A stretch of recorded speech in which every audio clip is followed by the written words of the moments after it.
우리가 성경을 읽다 보면 종종 이해하기 어려운 율법들이 등장합니다.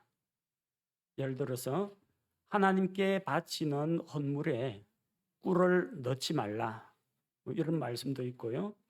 염소 새끼를 그 어미의 저주로 삼지 말라, 이런 말씀도 있습니다. 언뜻 들어가지고는 이게 왜 이런 율법이 필요한지 잘 이해가 안 됩니다.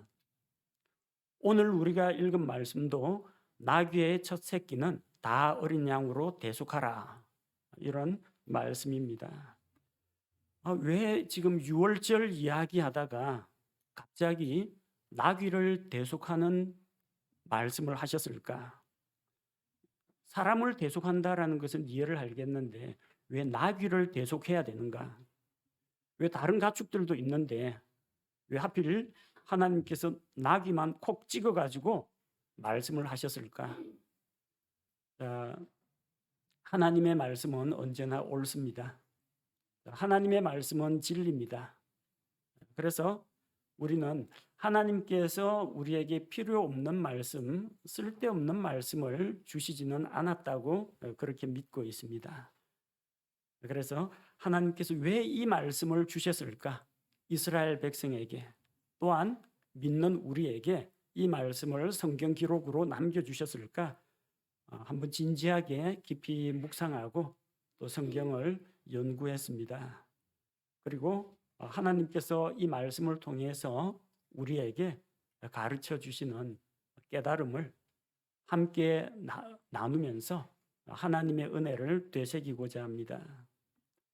본문 말씀의 배경은 출애굽기 12장에 나오는 유월절 사건에 대한 것입니다. 출애굽기 12장 전체가 이스라엘 백성이 어린 양의 피로 말미암아, 유월절 어린 양의 피로 말미암아 이집트의 속박에서 나온 그 사건을 다루고 있습니다. 그리고 우리가 읽은 출애굽기 13장에서는 그 유월절이 어떤 의미가 있는지, 왜 유월절을 지켜야 하는지 그 의미를 설명하고 있습니다. 이 날은 하나님께서 자기 백성을 이집트의 속박에서 구출해 내신 날입니다.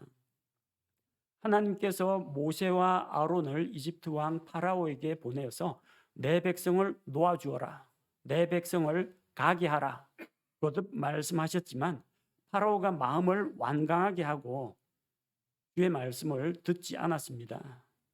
그래서 여러 가지 재앙으로 하나님께서 이집트를 치셨는데 마지막 10번째 재앙이 이집트 땅에서 사람과 가축의 처음 난 것들을 죽이는 재앙이었습니다. 이집트 땅 전역에서 사람들은 자기의 장자, 가축들은 자기의 첫 새끼를 다 잃었습니다.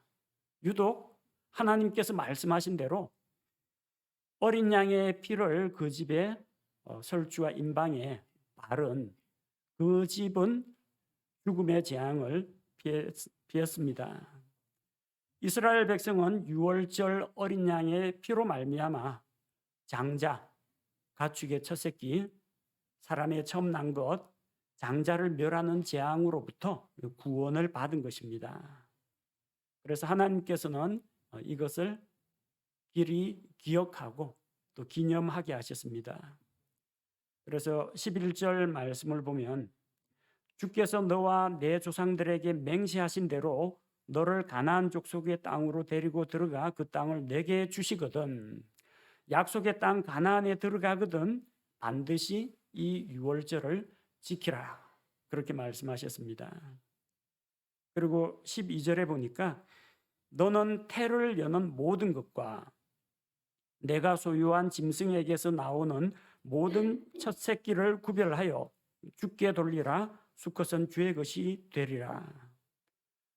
이집트 땅에서 장자를 멸하는 그 재앙이 있을 때 사람의 처음 난 자뿐만 아니라 가축의 첫 새끼도 다 죽었습니다. 이스라엘 백성, 하나님의 말씀대로 유월절 어린 양의 피 아래에 있는 이스라엘 백성만 무사했습니다.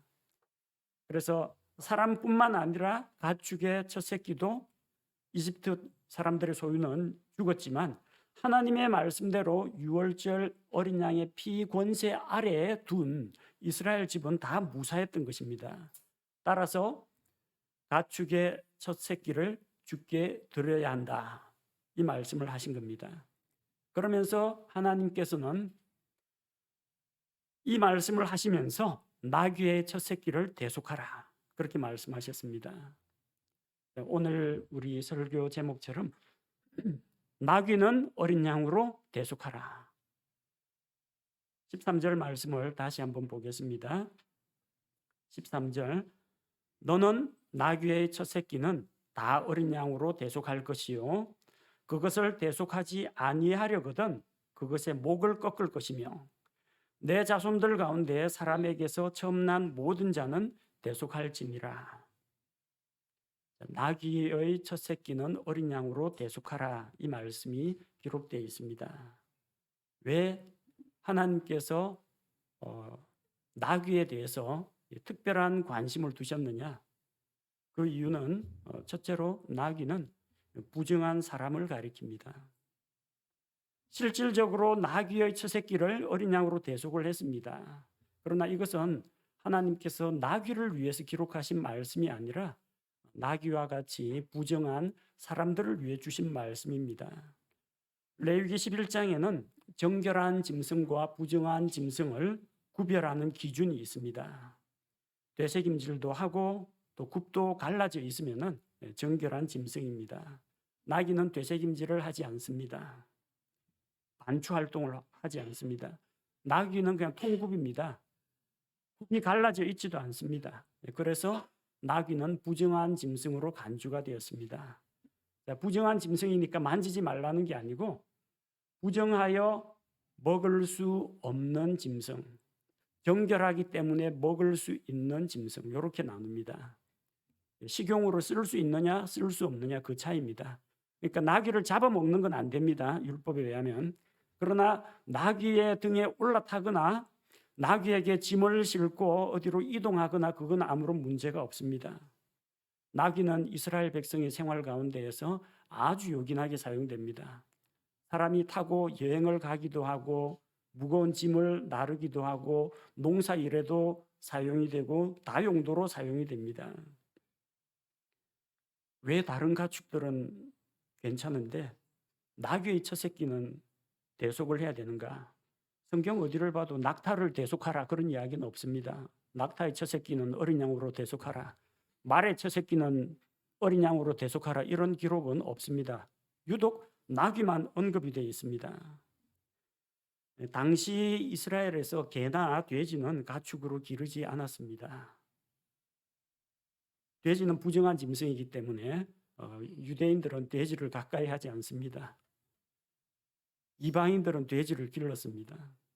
돼지는 식용으로도 쓸 수 없고 하나님께 번제물로도 쓸 수가 없습니다. 개는 그 당시에는 가축이 아니었습니다.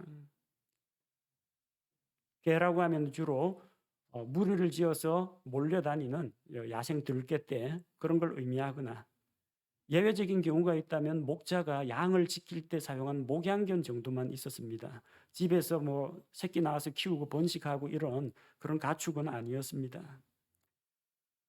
정결한 짐승들은 소나 양이나 염소의 첫 새끼는 대속이 필요하지 않았습니다. 첫 새끼는 주께 드려라 했기 때문에 소가 처음으로 새끼를 낳으면 첫 송아지는 하나님께 바로 헌물로 드렸습니다. 대속이 필요 없습니다. 그 자체를 드리면 됩니다. 양이나 염소의 첫 새끼도 하나님께 헌물로 바로 드렸습니다. 대속을 할 필요가 없었습니다. 그러나 나귀는 부정합니다. 나귀의 첫 새끼도 마땅히 희생을 시켜야 됩니다. 그런데 나귀는 부정하기 때문에 나귀를 잡아가지고 제단에다가 올려놓을 수는 없습니다. 나귀는 희생헌물로 쓸 수가 없습니다. 그래서 다른 정결한 짐승을 대신 죽여서 나귀를 대속하든지 아니면 그렇게 하지 않으려거든 그 나귀의 목을 꺾어서 죽여야만 했던 것입니다. 사람의 첫 아들도 하나님께 바쳐야 됩니다. 바친다는 건 하나님께 구별하여 드린다는 이야기입니다. 근데 사람을 죽여가지고 희생물로 쓸 수는 없습니다. 그래서 사람에게서 처음 난 아들도 대속을 해야 됩니다. 13절에는 두 가지가 기록되어 있습니다. 하나는 나귀의 첫 새끼는 어린 양으로 대속하라. 그리고 또 하나는 사람의 처음 난 자도 대속을 하라. 나귀의 첫 새끼도 이집트 땅에서 하나님의 도움으로 유월절 어린 양의 피로 구출받았습니다. 사람의 첫 아들도 유월절 어린 양의 피로 구속받았습니다. 사람과 나귀 사이에는 어떤 유사성이 있다는 것을 성경이 보여주고 있습니다. 13절에 나귀의 첫 새끼, 사람의 처음 난 자, 이렇게 서로 대조해서 보여주고 있고, 사람도 대속물로, 사람도 헌물로, 희생헌물로 제단에 드릴 수 없고, 나귀도 희생헌물로 제단에 올려놓을 수가 없습니다. 사람은 나귀처럼 부정한 존재라는 겁니다. 욥기 11장 12절, 욥기 11장 12절, 사람이 들나귀 새끼같이 태어날지라도 허망한 사람은 지혜롭게 되고자 하느니라. 사람이 태어나는 것이 이제 들나귀 새끼 같다고 했습니다. 사람이 뭐 어린 양처럼 태어났다 그런 기록은 없습니다. 사람은 태어날 때부터 부정한 존재로 태어난다는 이야기입니다. 나귀가 부정한 것처럼. 우리 사람에 대해서 성경이 뭐라고 묘사하고 있습니까? 당신은 사랑받기 위해 태어난 사람? 인간은 만물의 영장? 성경은 그렇게 이야기하지 않습니다. 이사야 64장 6절에 보면은 사람에 대해서 그러나 우리는 다 부정한 물건 같고, 사람은 부정한 물건과 같은 존재입니다. 사람은 부정한 나귀와 같은 존재입니다. 하나님은 완전하시고 거룩하신 분입니다. 그러나 하나님 앞에서 죄를 지은 이 사람들은 모두 나귀와 같이 부정한 존재들입니다. 감히 주 앞에 설 수도 없고 주님 앞에 희생물로 드려질 수도 없습니다. 부정한 짐승 나귀에게 어린 양의 대속이 필요한 것처럼 부정한 죄인에게도 어린 양 예수 그리스도로 말미암은 대속이 필요하다는 것을 보여주고 있습니다.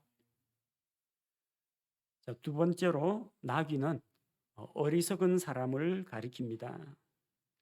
나귀에게도 물론 지능이 있습니다. 나귀가 완전히 뭐 바보 멍청이는 아닙니다. 나귀도 무엇이 먹을 수 있는 것인지 먹으면 안 되는 독초인지 구별할 줄 압니다. 나귀는 맹수가 다가오면 위험이 닥쳤다라는 것을 스스로 깨달을 수가 있습니다. 나귀도 자기 집이 어디인지, 자기 마구간이 어디인지 알아서 잘 찾아옵니다. 이 지능이 없는 건 아니에요. 발람 대언자의 나귀는 주의 천사도 알아보았습니다. 자기 주인은, 이 타락한 대언자는 주의 천사를 몰라보는데 대언자의 나귀는 주의 천사를 알아보고 두려워서 그 앞에서 3번이나 피했습니다. 그런 걸 보면은 나귀가 이제 어느 정도 머리도 있고 똑똑해요. 그런데 어리석다, 어리석은 나귀와 같다라는 것은 지능의 문제가 아닙니다. 나귀는 사람의 말을 알아듣질 못합니다. 말을 안 들으니까 어떻게 해야 돼요? 재갈을 먹여가지고 나귀를 제어해야 됩니다. 또 매를 때려야만 말을 듣습니다. 그래서 이렇게 말귀를 못 알아듣고 순종하지 않고 맞아야 정신 차리는 이런 나귀를 어리석은 사람의 비유해서 이야기합니다. 잠언 26장 3절, 잠언 26장 3절을 보니까 말에게는 채찍이요 나귀에게는 재갈이며 어리석은 자의 등에는 회초리니라. 말, 나귀, 어리석은 자. 공통점이 뭡니까? 어리석고 말귀를 못 알아듣고 순종하지 않는다는 이야기입니다. 때려야 말을 듣습니다. 어리석다라는 말은 지능의 문제가 아닙니다. 어리석다라는 것은 하나님을 아는 지혜가 없다는 것을 이야기합니다. 성경에서 어리석은 자 이야기가 나옵니다. 못 배운 사람이 아니고 머리가 나쁜 사람이 아니고 하나님을 알지 못하는 자가 어리석은 자라고 했습니다. 시편 기자는 이렇게 기록하고 있습니다. 시편 14편 1절. 시편 14편 1절을 보면 어리석은 자가 마음속으로 이르기를 하나님은 없다 하였도다. 어리석은 자는 마음속으로 생각하기를 하나님은 없다. 바꿔 이야기하면은 하나님은 없다라는 생각을 가진 사람들이 어리석은 자라는 겁니다. 어리석으니까 하나님께 감사와 찬양을 돌리지 않습니다. 하나님을 영화롭게 하지 않습니다. 어리석으니까 창조주 하나님은 몰라보고 하나님께서 만드신 창조물들, 해와 달과 별들, 산과 바다와 강들, 고목나무, 바윗돌, 아니면 어떤 짐승의 형상, 이런 것들을 사람들이 섬긴다는 겁니다. 로마서 1장 21절 말씀을 보겠습니다. 로마서 1장 21절. 그들이 하나님을 알되 그분을 하나님으로 영화롭게 하지도 아니하고 감사하지도 아니하며 오히려 자기들의 상상 속에서 허망해지고 또 그들의 어리석은 마음이 어두워졌나니. 어떤 사람이 어리석습니까? 하나님께서 자연 만물을 통해서 어떤 창조자가 계시다라는 것을 보여주셨습니다. 그 창조자의 솜씨가 너무나 오묘하고 너무나 신비롭다는 것을 이 자연 환경을 통해서, 동식물을 통해서, 우주 만물을 통해서 다 보여주셨습니다. 사람들 마음속에도 영원한 것을 사모하는 그런 마음이 있고 또 죽음 이후의 어떤 세계에 대한 소망이나 기대감이 있습니다. 사람들 마음속에 하나님을 알만한 것이 있지만 그럼에도 불구하고 그들은 창조자 하나님을 섬기지 아니하고 하나님께 감사도 드리지 않고 하나님께 영광도 돌리지 않고 어리석은 마음이 어두워져서 헛된 우상들, 동물이나 식물이나 기어다니는 벌레나 하늘에 있는 해와 달과 별들, 이런 것들을 신으로 믿고 섬긴다는 겁니다. 그래서 어리석다는 겁니다. 사람이 얼마나 어리석은 줄 아세요?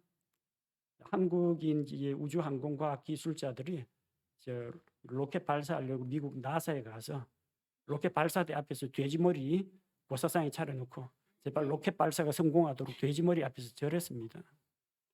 로켓을 우주로 쏘아보내는 그런 영특한 그 지식과 기술이 있는데도 불구하고 그 우주를 만드신 하나님, 물리법칙 이런 것을 만드신 하나님을 몰라보고 겨우 돼지 대가리 앞에서 절을 한다는 겁니다. 이거 얼마나 어리석습니까? 얼마나 무지몽매합니까? 우상을 섬기는 자는 다 그렇게 우상과 같이 헛되고 허망한 존재라는 겁니다. 나귀는 어리석습니다. 맞아야 말을 듣습니다. 사람도 어리석습니다. 자기를 창조하신 하나님을 알아보질 못하고 어리석게도 헛된 것, 하나님께서 만드신 창조물들을 신으로 섬기고 경배하고 있으니 얼마나 어리석습니까?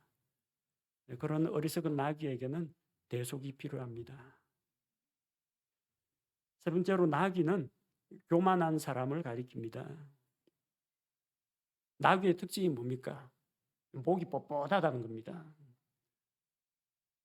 고양이는 얼마나 그 몸이 참 부드럽습니까? 등을 동그랗게 말기도 하고 고개를 이렇게 휘기도 하는데 나귀는 이게 목이 뻣뻣해가지고 이 목이 안 굽혀집니다. 고개를 숙일 수가 없어요. 우리 교만한 사람들 어떤 사람이에요? 목에다 기부스한 사람 힘주고 하고 다른 사람한테 인사도 안 하고 뭐 고개나 허리를 이렇게 숙일 줄도 모르고 거만한 사람이에요. 목이 고진 사람이에요. 나귀처럼 목이 뻣뻣한 사람은 교만한 사람입니다. 그래서 하나님께서 하나님의 말씀을 믿지 않고 하나님께 불순종하는 이스라엘 백성을 가리켜서 뭐라고 말씀하셨습니까? 출애굽기 33장 3절 말씀. 출애굽기 33장 3절. 너를 젖과 꿀이 흐르는 땅에 이르게 하려니와 나는 내 한가운데서 올라가지 아니하리라. 너는 목이 뻣뻣한 백성이므로 내가 길에서 너를 소멸시킬까 염려하노라 하시니라. 이스라엘 백성은 하나님 앞에서 목이 뻣뻣했습니다. 말씀에 순종하지 않았습니다. 그 하나님께서 시내산에 임재하셔서 말씀하시는 것을 듣고 크게 두려워 떨었으면서도 뭐 했습니까? 금송아지 우상 만들어 가지고 섬겼습니다. 이 백성은 목이 뻣뻣한 백성, 교만한 백성, 어리석은 백성이라는 겁니다. 잠언 29장 1절 또 나귀 같은 사람이 나옵니다. 잠언 29장 1절 자주 책망을 받으면서도 목을 굳게 하는 자는 갑자기 멸망을 당하며 또 구할 길이 없으리라. 자, 목을 굳게 하는 자 어떤 사람입니까? 거만한 자, 교만한 자, 자기 자신을 겸손하게 낮추지 않는 자를 이야기합니다. 그런 자들은 어느 날 갑자기 멸망을 당하게 될 것이고 또 그런 자들은 구원받지 못합니다. 최초의 죄가 어디에서 시작되었습니까? 루시퍼의 교만에서 시작되었습니다. 자기가 하나님보다 더 높아지려고 하는 그런 교만으로부터 죄가 시작이 되었습니다. 가장 큰 인류의 죄가 무엇입니까? 선과 악을 판단하는 주체는 하나님이신데 자기가 선악을 판단하는 주체가 되겠다고 나선 아담의 죄, 교만의 죄였습니다. 하나님의 말씀 앞에서 자기를 숙일 줄 모르는 자, 말씀의 앞에서 자기를 내려놓고 무릎 꿇지 않는 자는 나귀와 같이 교만한 사람입니다. 사도행전 7장 51절에 그런 사람들이 있습니다. 사도행전 7장 51절 목이 뻣뻣하고 마음과 귀에 할례 받지 않은 자들아 너희가 항상 성령님을 거역하되 너희 조상들이 행한 것 같이 너희도 그렇게 행하는도다. 스데반이 선포하는 하나님의 말씀을 듣던 유대인들은 스데반이 전한 그 말씀을 듣고도 마음이 녹아내리지 않았습니다. 우리 마음을 강팍하게 하고 스데반의 말을 들을 때 다 분노가 가득 찼습니다. 하나님의 말씀 앞에서 자기를 내려놓지 못하는 자, 교만한 마음, 뻣뻣한 목을 가지고 있는 자는 멸망으로 가게 됩니다. 죄인들은 나귀처럼 목이 곧은 자들입니다. 목이 굳은 자들입니다. 그래서 뻣뻣한 목으로, 굳은 목으로 하나님의 말씀에 귀를 기울이지 않고 불순종합니다. 그러나 죄인들이 교만한 마음을 내버리고 겸손하게 구원자가 되시는 우리 주 예수님의 십자가 앞으로 나아오면 죄들을 용서받을 수가 있습니다. 우리 사람들은 나귀처럼 부정한 존재들입니다. 나귀처럼 어리석은 자들입니다. 나귀처럼 교만한 자들입니다. 그래서 하나님 보시기에는 이 부정한 짐승, 이 어리석고 교만한 짐승 같은 이 죄인들의 목을 꺾어버려야 됩니다. 꺾어버려야 됩니다. 그러나 하나님께서는 나귀가 살 수 있는 길을 주셨습니다. 네 번째로 나귀는 어린 양으로 대속하지 못하면 죽어야 한다는 겁니다. 13절에 하나님께서 분명히 말씀하셨습니다. 그것을 대속하지 아니하려거든 그것의 목을 꺾을 것이며 나귀가 스스로 자기의 대속물을 구해오지는 못합니다. 나귀가 집집마다 돌아다니면서 나 대신 죽어줄 어린 양 어디 있습니까? 물어보거나 그러진 않습니다. 주인이 그 나귀를 살릴 것인지 죽일 것인지 결정해야 됩니다. 목을 꺾어서 죽일 것이냐 아니면 어린 양을 하나님 앞에 희생시켜서 대신 죽이고 나귀를 살릴 것이냐 결정해야 됩니다. 어떤 집안에 나귀의 첫 새끼가 태어났습니다. 근데 만약 그 집에 대속할 어린 양이 없다면 어떻게 되겠습니까? 이웃집에 가서 어린 양을 한 마리 빌려오거나 아니면 저 목장에 가서 돈 주고 어린 양을 구해와야 됩니다. 만약 그렇게 어린 양을 구해와서 그 나귀의 첫 새끼를 대속하지 않으려거든 대속을 하지 않으려고 하거나 대속할 방법이 없다면은 나귀의 목을 꺾어서 죽여야 됩니다. 여러분 태어난 지 얼마 되지도 않는 낙이 긍둥긍둥거리면서 이제 조금씩 걸어 다니는 낙이 어릴 때는 그렇게 크지 않습니다. 어릴 때는 아마 목도 부드러울 겁니다. 그 어린 나귀를 잡아다가 주인이 목을 꺾는다고 생각해 보세요. 상상해 보십시오. 자기 집에서 태어난 나귀 첫 새끼인데 그래도 어미 나귀가 산고 끝에 출생했는데 안타깝게 그거 지켜보면서 깨끗이 씻기고 닦아가지고 이게 막 이제 며칠밖에 안 됐는데 이 나귀 첫 새끼 목을 분질러서 죽인다고 하면 할 수 있는 주인이 몇 명 되겠습니까? 정말로 이제 마음이 모질지 않으면 그렇게 하기가 힘듭니다. 가엾은 어린 나귀의 그 목을 꺾는다는 것은 대단히 안타깝고 슬픈 일입니다. 나귀의 생명을 대신해서 어린 양을 하나님께 대속물로 드리지 못한다면 나귀는 죽습니다. 어린 양이 대신 희생해야만 나귀의 첫 새끼가 살 수가 있다는 것입니다. 저와 여러분은 모두 하나님 앞에서 너나 할 것 없이 정도의 차이, 수준의 차이는 있을지언정 다 부정한 죄인들입니다. 다 어리석은 자들이었습니다. 다 하나님을 알지 못할 때 교만한 자들이었습니다.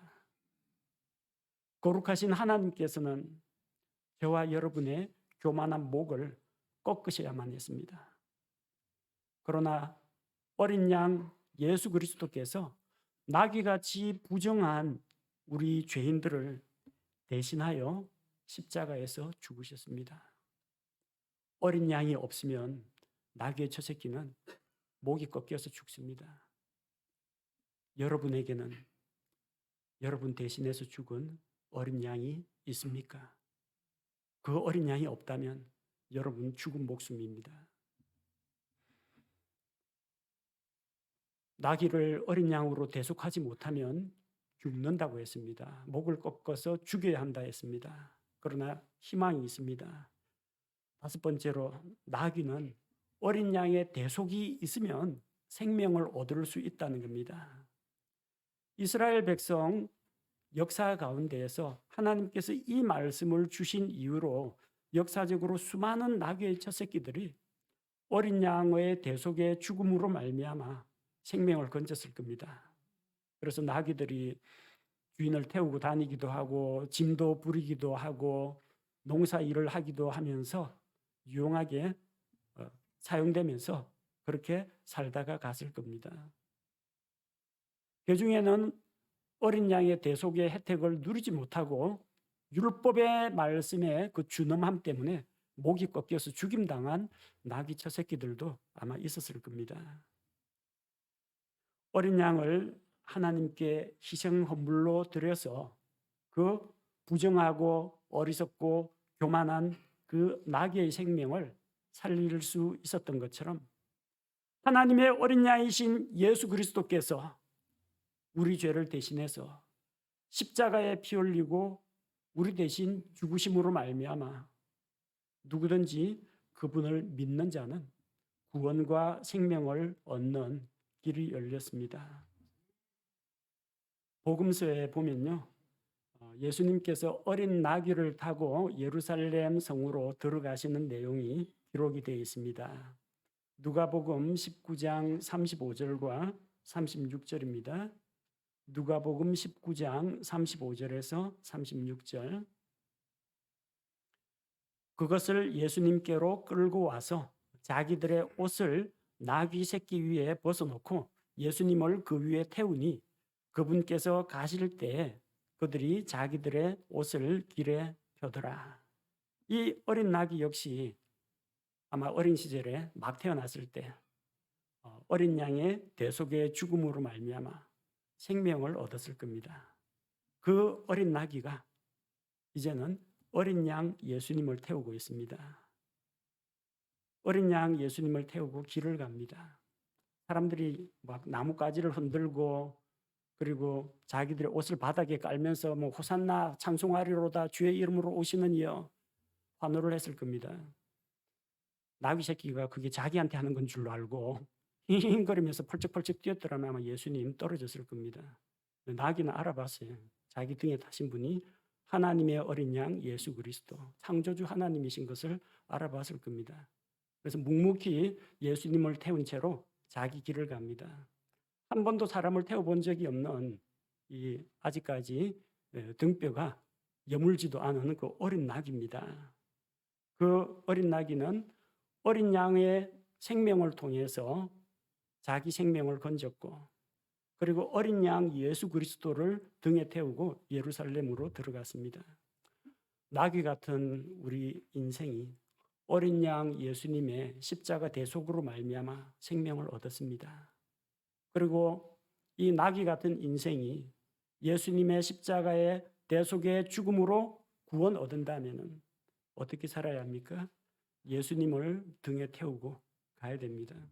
사람들이 환호하더라도 거기에 반응하지 말고 사람들이 조롱하더라도 신경 쓰지 말고 모든 영광은 우리 주 예수님께 나는 예수님을 태운 나귀 그렇게 살아가는 것이 그리스도인의 삶입니다. 구약의 율법의 말씀에는 나귀의 첫 새끼는 어린 양으로 대속하라 이런 말씀이 기록되어 있습니다. 이것은 하나님께서 나귀들을 위하여 염려하셔서 기록하신 말씀이 아니라 나귀와 같이 부정하고 어리석고 교만한 죄인들을 위해서 기록하신 말씀입니다. 나귀의 첫 새끼가 어린 양의 대속으로 말미암아 생명을 건질 수 있었던 것처럼 나귀와 같은 우리 죄인들은 하나님의 어린 양 예수 그리스도의 십자가 대속을 믿음으로 말미암아 생명을 얻습니다.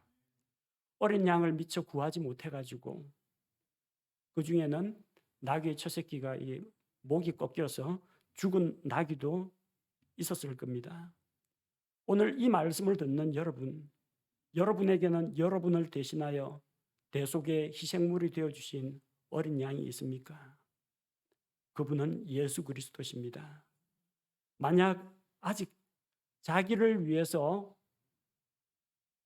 대신 속죄하신 하나님의 어린 양 예수 그리스도를 구원자로 만나지 못한 분들이 있다면 십자가에서 우리의 모든 죄를 대신 담당하시고 우리 죄의 삭슬을 지불하기 위해서 그 보배로운 피를 흘려주신 예수님 그리고 죽음을 이기고 부활하신 그 예수님을 자기의 구원자로 받아들이시기 바랍니다. 하나님의 어린 양 예수 그리스도를 믿고 그분으로 말미암아 구원받은 성도들은 하나님께 감사와 찬양을 드리고 하나님의 어린 양이신 예수 그리스도를 모시고 그 예수 그리스도를 날마다 등에 태우고 주님과 함께 동행하는 삶을 사시기 바랍니다. 함께 기도하겠습니다. 하나님 아버지, 우리 사람들은 태어날 때부터 들나귀와 같이 부정한 자로 태어납니다.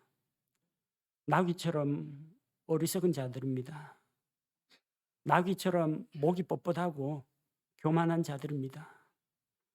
그러나 하나님께서 나귀의 첫 새끼는 어린 양을 통해서 대속할 수 있는 길을 열어주셨습니다. 수많은 어린 나귀들이 어린 양의 희생 헌물로 말미암아 생명을 얻었던 것처럼 이 지구상에 있는 수많은 나귀같이 부정하고 어리석고 교만한 죄인들이 우리 죄를 대신 담당하신 하나님의 어린 양 예수 그리스도의 대신 속죄로 말미암아 구원받게 된 것을 감사를 드립니다. 주님, 우리는 연약한 죄인들이요 부족한 자들이요, 또 우리는 연단받지 못한 자들이요, 흠이 많은 자들이요, 자주 넘어지는 자들입니다. 그럼에도 불구하고 우리와 같은 약한 인생들, 부족한 자들을 위해서 예수님 십자가에서 대신 죽어주신 그 은혜를 감사를 드립니다. 하나님 아버지의 크신 그 긍휼과 은혜로 말미암아, 예수 그리스도의 대속하신 그 사랑으로 말미암아, 우리가 십자가에 달리신, 십자가에서 우리 죄를 대신 속죄하신 예수 그리스도를 믿음으로 말미암아 값없이 구원에 이르게 하신 것을 감사를 드립니다. 주님, 이제 우리가 어린 양으로 말미암아 생명을 얻었으니 예수님을 태운 나귀와 같이 우리가 주 예수 그리스도를 삶의 주인으로 모시고 날마다 주님을 태우고 오로지 주님과 함께 동행하며 날마다 걸어가게 하옵소서. 아직 구원받지 못한 자들 있으면은 우리 죄를 대속하신 어린 양 예수 그리스도를 마음문을 열고 받아들이게 하시고, 이미 구원받은 우리 성도들이 구원의 은혜에 감사하며 하나님께 영광과 찬양을 돌리며 또 이 하루를, 이 한 주간을 살아가게 하옵소서. 예수님의 이름으로 기도합니다. 아멘.